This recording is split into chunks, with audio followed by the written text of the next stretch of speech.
Hi friends, I'm Cheryl. Welcome to my channel. So, the other week last Saturday, I did a putting yourself first video. I'm going to be posting that on the channel here. I posted it on my Sensual Healing Tarot channel, but I'm getting the file and I'm going to put it out here as well. And something that came up from that was a discussion with someone who made a comment about what do you do to put yourself first when you have young children, infants and toddlers who are clinging on to you for all of your attention. And how do you help them to perhaps even think about or experience things like meditation? And I thought the question didn't say that. It just talked about, how do you find time for yourself? And what do you do when you're in that situation? But then I had an email conversation with the person, and we talked about what to do with children. And I just thought it was so pertinent that I needed to do this message to you, to really look at this. So when it comes to you yourself, how do you put yourself first when you have a young person who is so dependent on you? First of all, it may have to be in very small chunks. And you have to see that the things that you enjoy doing, like if you enjoy playing games on your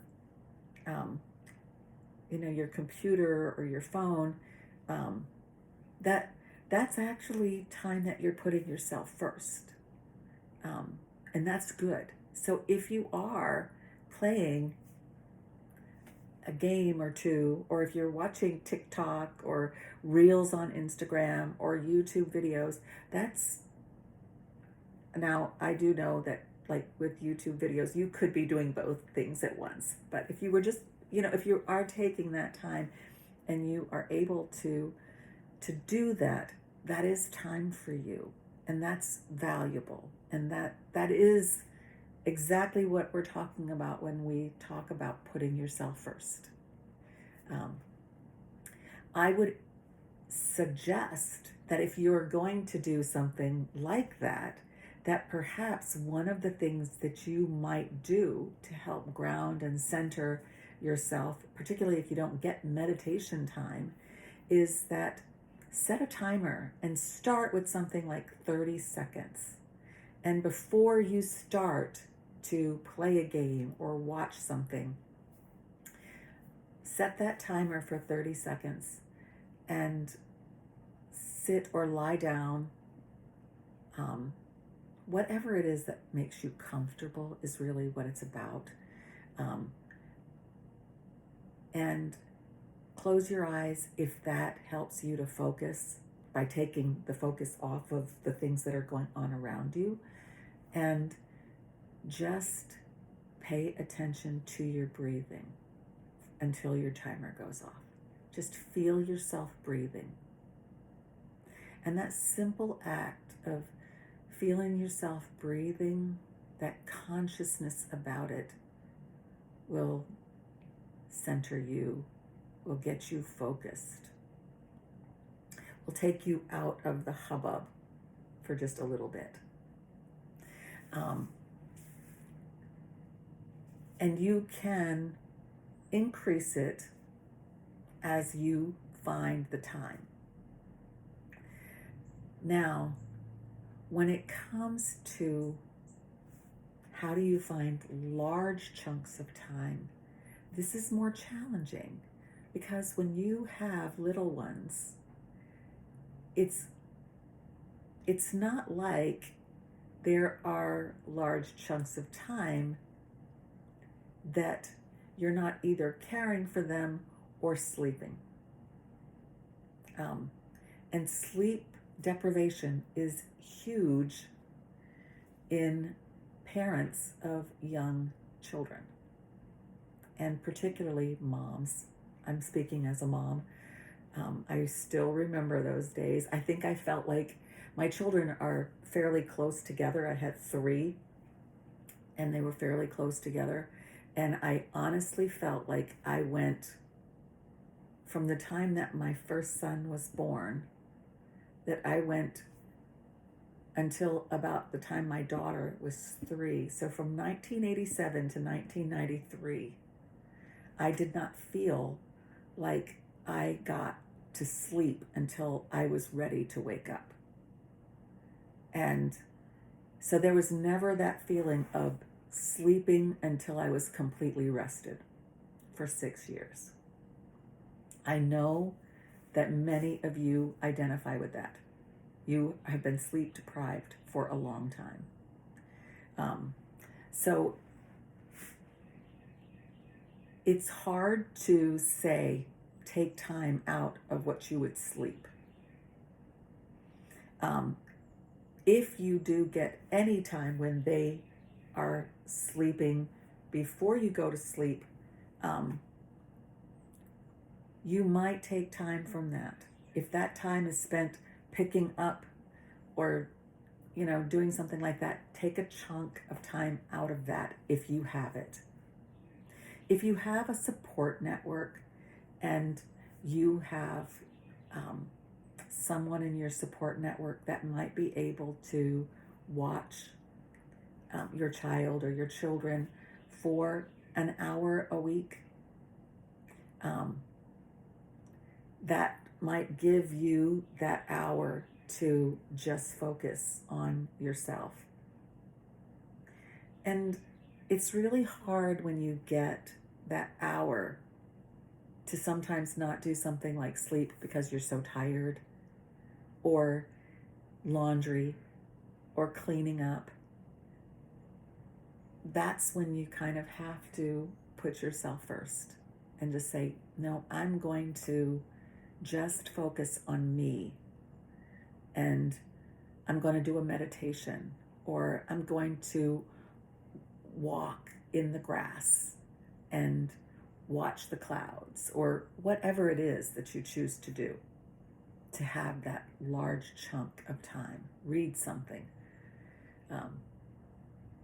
Now, as far as involving your young ones, so my granddaughter just turned 3, so I haven't seen her since she was 3, but with her when she was 2, and my 4-year-old and my 6-year-old, the 3 of them, some of the things that I know that we do are, and they're good for me too, are we would do walking meditations.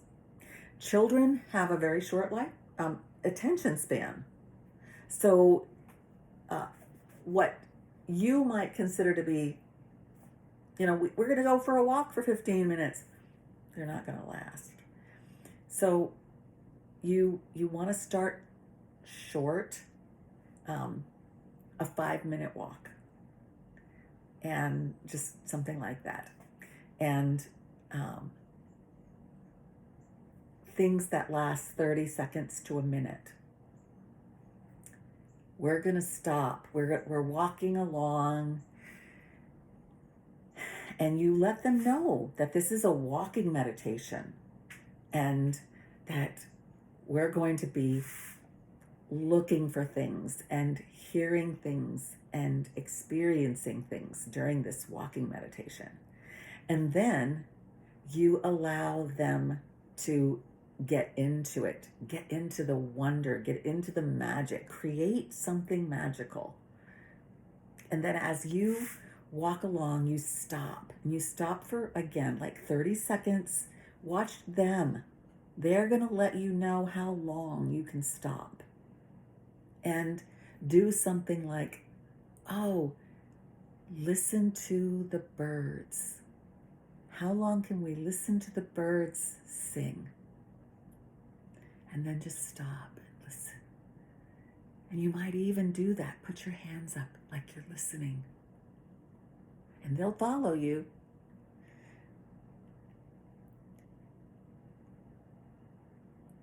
You might have them watch the leaves and see how they move and how the leaves on the different trees are talking to each other.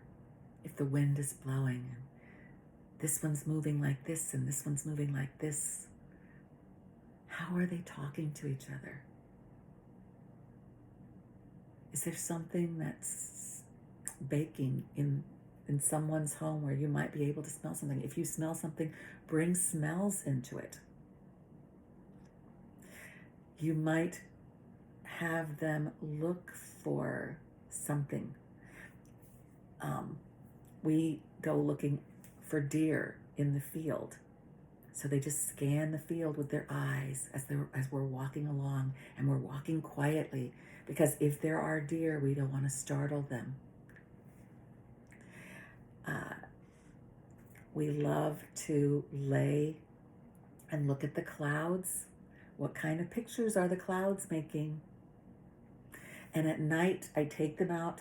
I've talked to them so much about Mother Moon, and we'll go out under Mother Moon, and we will go out to the trees or the bushes, and we will look for the fairies. We look. Do you see any fairies? We look for the little lights. I tell them that they have little lights. Children love that. They love that time with you. They love the feeling of magic. They love that it allows them to completely use their imagination.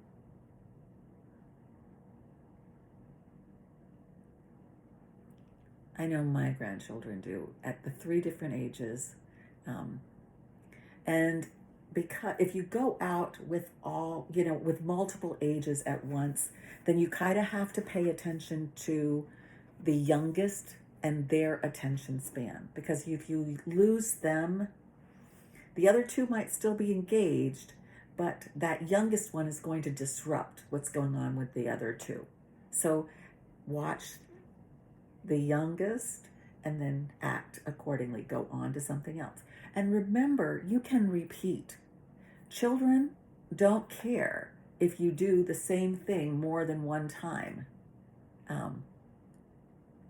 So I would love to hear any other suggestions that you have in the comments below. Sending you so much love and light. And if you're on the Sensual Healing channel, I might be posting this there as well. So I probably will. So, just know that I'm also posting this on the Healing with Intimacy and Connection channel. So cross-posting. Sending you so much love and light. Bye for now.